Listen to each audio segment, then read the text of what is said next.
Innamal mu'minuna ikhwatun. Sesungguhnya orang-orang mukmin ini, sesungguhnya orang beriman itu bersaudara. Fa'aslihu baina akhawaykum. Maka apabila terjadi perselisihan antara sesama muslim, antara sesama orang beriman, maka damaikanlah mereka. Ternyata kita tidak mampu juga mendamaikan, karena masing-masing pihak merasa benar. Pihak yang sana menyatakan benar, pihak yang sini menyatakan benar. Subhanallah. Mengapa demikian? Apakah Al-Quran yang salah? Tidak. Al-Quran itu benar sampai hari kiamat. Sunnah itu benar sampai hari kiamat. Yang menyebabkan perbedaan itu karena perbedaan pemahaman, perbedaan pengertian terhadap Al-Quran dan hadis. Bismillahirrahmanirrahim. Allahu Akbar, walillahil hamd. Jamaah Id rahimakumullah. Pada hari ini kita tidak boleh tidak hanya dapat melaksanakan Idul Fitri tahun 1442 Hijrah ini di Masjid Al-Hikmah yang mubarak ini, tidak jadi di lapangan Mataram, karena COVID-19 ini masih ganas, masih mengancam eksistensi kehidupan kita di dunia ini. Karena jangan sampai kita seperti apa yang terjadi pada orang-orang India, yang menurut agama mereka yang sesat, mereka mandi bersama-sama di sungai yang dianggap mulia, suci, bisa mensucikan dosa mereka, yaitu sungai Gangga, yang sekarang ratusan bangkai yang ada di dalamnya. Dan mereka kemarin beramai-ramai menghancurkan berhala-berhala besar mereka karena tidak mampu menolong mereka dari COVID-19 ini. Allahu Akbar, walillahil hamd. Oleh sebab itu kita masih bersyukur kepada Allah Subhanahu wa taala. Kita masih bisa sholat di masjid ini tanpa perlu khawatir, sekalipun kita waspada, tetap memakai masker, dan alhamdulillah tidak ada yang sakit. Mudah-mudahan Allah Subhanahu wa taala dengan segera mengangkat, menghilangkan, mencabut, meniadakan corona ini dari negeri kita yang kita cintai ini dan dari seluruh negeri muslim. Jamaah rahimakumullah. Pada tahun yang lalu kita masih merasakan keberadaan ayah ibu kita, keberadaan saudara-saudara kita, keberadaan handai tolan kita, sahabat-sahabat kita yang masih ikut bersama sholat Id. Namun tahun ini kita melihat mereka tidak lagi ada hadir di tengah-tengah kita. Kita mendoakan agar ayah ibu kita, saudara-saudara kita, sahabat-sahabat kita, teman-teman kita yang telah mendahulu kita dalam beriman, semoga mereka senantiasa diberi ampunan dari Allah Subhanahu wa taala dan diberi kedudukan yang tinggi di dalam Illiyin, di alam barzakh, sesuai dengan amal mereka. Jamaah rahimakumullah. Akhir-akhir ini kita melihat persatuan umat Islam baik skala internasional seperti di negara-negara Arab, ukhuwah Islamiyah, persatuan Islam sengaja dikoyak-koyak sengaja ingin dihancurkan, sehingga kita umat Islam seluruh dunia ini tidak mampu membela, tidak mampu menolong, tidak mampu memberi perlindungan terhadap saudara-saudara kita yang dibantai oleh Israel, Yahudi, Zionis yang biadab. Di mana saudara-saudara kita yang sedang beribadah di dalam Masjid Al-Aqsa, mereka dibantai oleh orang-orang Israel yang kurang lebih 200 yang meninggal dan lebih dari itu yang luka-luka. Kita tidak bisa membela, ini memperlihatkan, menunjukkan bahwa persatuan ukhuwah Islamiyah secara internasional begitu keroposnya. Mengapa negara-negara Arab yang dekat dengan Palestina tidak bisa membela mereka? Mengapa tidak perang sekalian?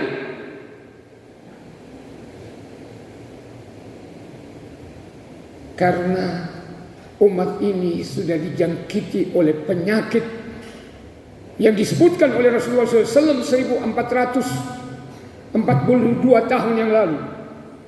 Beliau menyatakan, tatada alaikumul umam, nanti kalian yushiku an tatada alaikumul umam, nanti kalian akan dikeroyok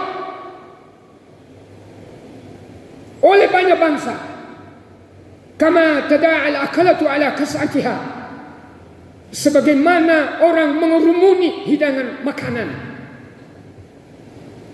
Kalau para sahabat bertanya, ya Rasulullah, wahai Rasulullah SAW, awanahnu min qillatin yawmaidin, apakah kami minoritas pada waktu itu ya Rasulullah? Beliau menyatakan, la, tidak, bal antum kathirun, bahkan kalian mayoritas, bahkan kalian banyak.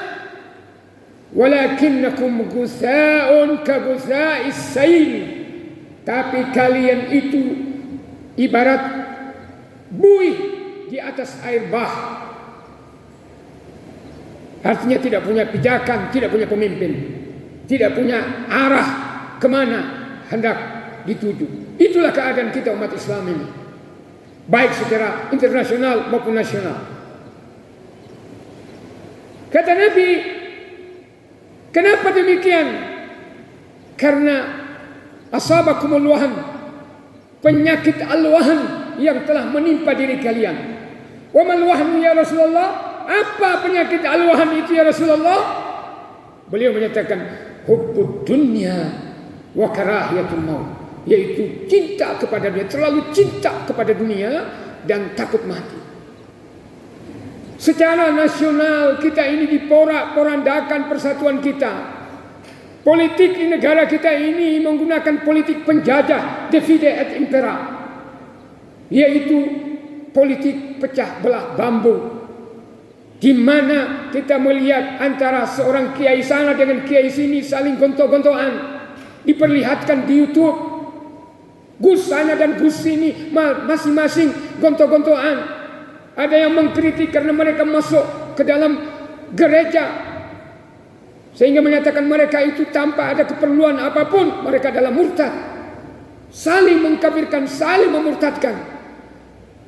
Kenapa itu? Karena mereka dibayar hubbud dunya wa karahiyatul maut. Wal iyad billah. Wal iyad billah. Allahu akbar, Allahu akbar. Padahal dalam Al-Quran ayat ini sudah sangat masyhur dan populer di telinga kita.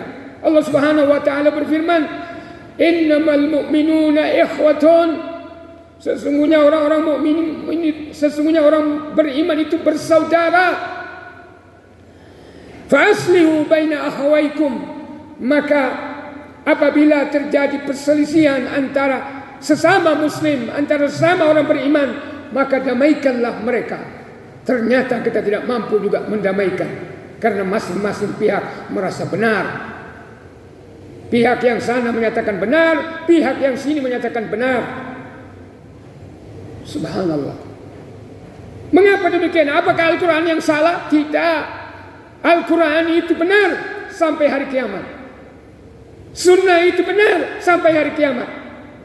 Yang menyebabkan perbedaan itu karena perbedaan pemahaman, perbedaan pengertian terhadap Al-Quran dan hadis. Ada yang menafsirkan Al-Quran hanya dengan akalnya, hanya dengan nafsunya, demi mendapatkan pesanan dari orang lain, dibayar triliunan rupiah. Waliyadzubillah.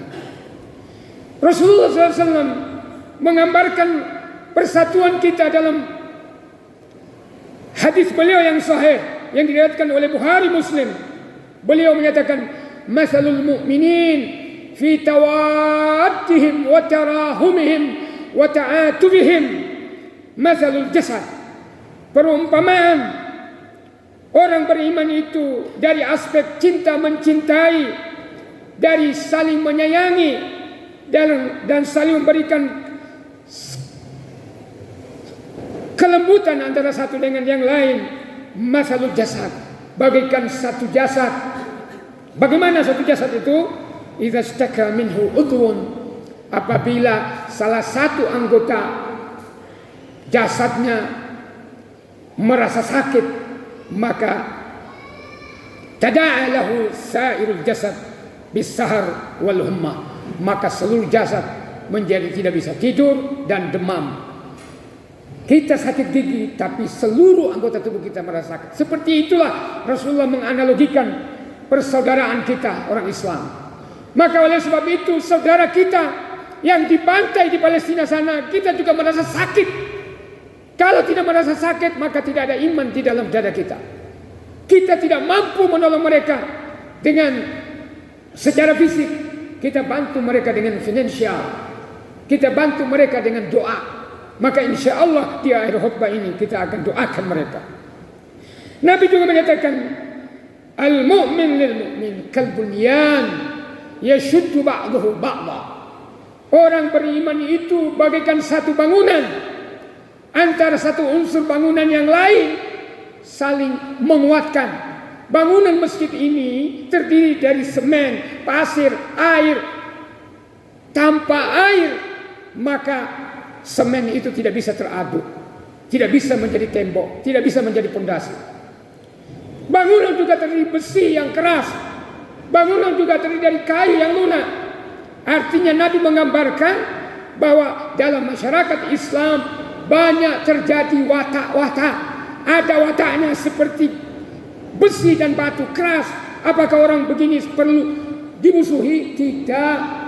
Besi dan batu itu berguna untuk menjadi pondasi. Tanpa batu dan besi, bangunan itu tidak akan kuat. Begitu juga ada watak orang Islam yang keras, tidak perlu mereka kita musuhi. Karena itu dibutuhkan untuk kepentingan pertahanan umat Islam. Ada orang yang wataknya seperti kayu. Kayu itu lunak. Dia dimanapun ditempatkan bisa ada watak orang Islam seperti ini.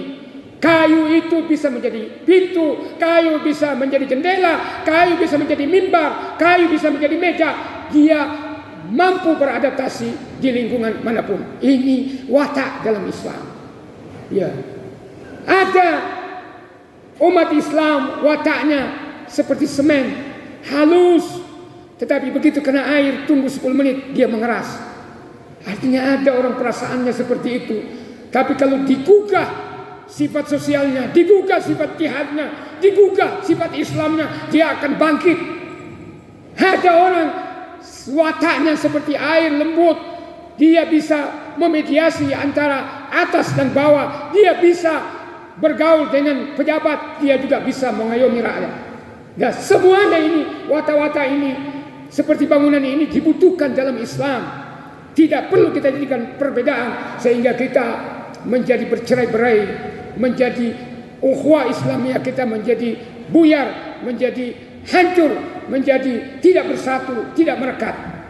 Allahu Akbar, Allahu Akbar, Allahu Akbar, walillahil hamd. Jamaah rahimakumullah. Allah Subhanahu wa taala memberitahukan kepada kita bahwa salah satu faktor yang menyebabkan terjadinya perpecahan karena adanya fanatisme terhadap golongan.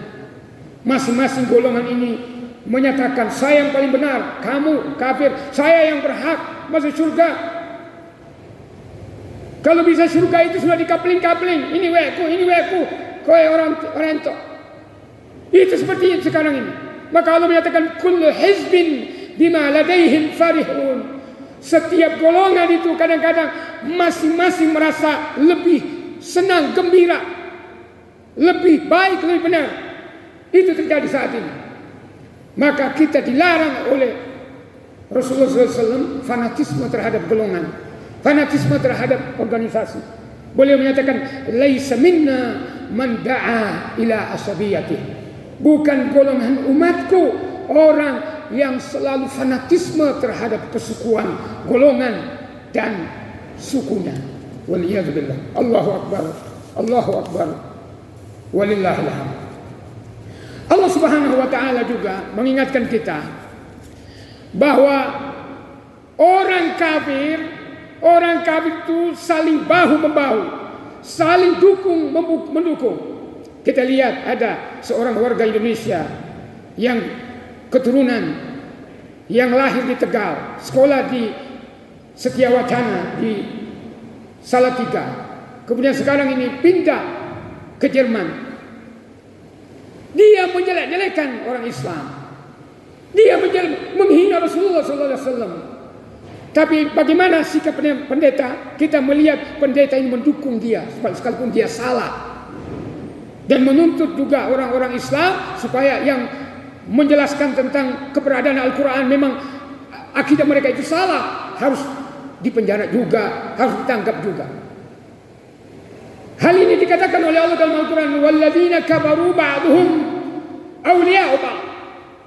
Orang kafir itu antara satu dengan yang lain saling melindungi, saling mengasihi, saling mencintai. Illa taf'aluhu, kalau kalian juga tidak saling mendukung, saling bersatu, saling bahu membahu membela Islam ini, maka takun fitnatan fil ardh, maka akan terjadi fitnah besar di atas permukaan bumi, yaitu kita dibantai, di mana minoritas muslim itu akan mendapatkan kekejaman dari yang mayoritas. Tapi sebaliknya, di mana mayoritas muslim, orang yang minoritas itu akan terlindungi. Bagaimana saudara kita di Myanmar? Semua mereka dibantai, mereka lari terbirit-birit karena mereka dihabisin oleh orang-orang kafir. Allahu Akbar. Allahu Akbar. Walillahil hamd. Kita tidak boleh berpecah belah. Allah menyatakan innal ladzina farraqu dinahum wa kanu syi'an. Sesungguhnya mereka yang berpecah belah dalam Islam, mereka ini bergolong-golongan, lasta minhum fi syai'. Engkau tidak bertanggung jawab terhadap mereka sedikit pun, hai Muhammad. Innama amruhum ilallah. Urusan mereka itu di tangan Allah Subhanahu wa taala. Allah juga melarang, wala takunu kalladzina tafarraqu. Hei orang yang beriman, jangan kalian seperti orang yang bercerai-berai dalam persoalan agama mereka. Siapa mereka ini? Yahudi dan Nasrani. Yahudi itu berpecah menjadi 71, Nasrani 72. Dalam hadis yang tidak kuat, umat Islam akan berpecah menjadi 73 golongan. Hanya satu yang diterima. Jadi selama kita ini masih rukun Islam sama, rukun imannya sama, maka insya Allah kita masih dalam satu koridor iman akidah. Oleh sebab itu kita tidak usah saling menyalahkan, apalagi hanya dalam satu organisasi. Allahu Akbar. Allahu Akbar. Walillahil hamd. Terakhir, mari kita memperhatikan ayat ini, yaitu surah Al-Baqarah ayat 208. Allah berfirman, ya ayyuhalladzina amanu, wahai orang yang beriman. Ayat ini Allah mengalamatkan ayat ini kepada kita orang beriman, bukan orang kafir, bukan manusia seluruhnya, orang beriman. Udkhulu fis-silmi kaffah. Masuklah kalian ke dalam Islam secara totalitas, secara paripurna. Jangan ada yang dipilih. Maksudnya kita mengerjakan Islam sesuai dengan kemampuan kita, dan kita terus menerus bagaimana meningkatkan diri kita. Apalagi setelah sebulan lamanya kita digembleng oleh Ramadan, kita terus menerus meningkatkan keimanan kita, akidah kita, ibadah kita kepada Allah Subhanahu wa taala, baik yang bersifat sosial maupun individual. Wala tattabi'u khutuwati syaitan innahu lakum aduwwun mubin. Dan janganlah kalian mengikuti langkah-langkah syaitan, karena sesungguhnya syaitan itu adalah musuh kalian yang nyata. Kemudian Allah menyatakan, wa kadzalika ja'alnakum ummatan wasata. Demikianlah kami jadikan kalian umat yang wasat. Artinya jangan kita ini terlalu ekstrim dalam satu golongan, tapi jangan juga terlalu renggang persaudaraan kita. Mari kita berpegang teguh kepada Al-Quran. Mudah-mudahan Allah Subhanahu wa taala selalu membimbing kita, selalu memberi hidayah kepada kita. Itu yang kita selalu minta, agar kita selalu berada dalam kebenaran. Semoga kita diselamatkan oleh Allah Subhanahu wa taala di dunia ini dari berbagai musibah, cobaan, ujian, bala, bencana, penyakit yang berat, termasuk corona yang mematikan ini. Semoga Allah Subhanahu wa taala menyelamatkan kita di akhirat. Allah menyelamatkan kita dari neraka dan azabnya. Semoga Allah Subhanahu wa taala senantiasa memberi umur panjang kepada kita, memberi kesehatan, memberi rezeki yang banyak, melimpah, halal, berkah dan mudah. Dan semoga Allah Subhanahu wa taala senantiasa menerima seluruh rangkaian ibadah kita, baik di dalam bulan Ramadan kemarin maupun akan datang di luar bulan Ramadan. Dan mari kita mendoakan saudara-saudara kita, baik yang sudah meninggal maupun yang masih hidup, agar Allah Subhanahu wa taala mengampuni dosa-dosa mereka. Demikian juga kita meminta agar ayah ibu kita seluruhnya diampuni dosa-dosa mereka. Alhamdulillahi Rabbil Alamin.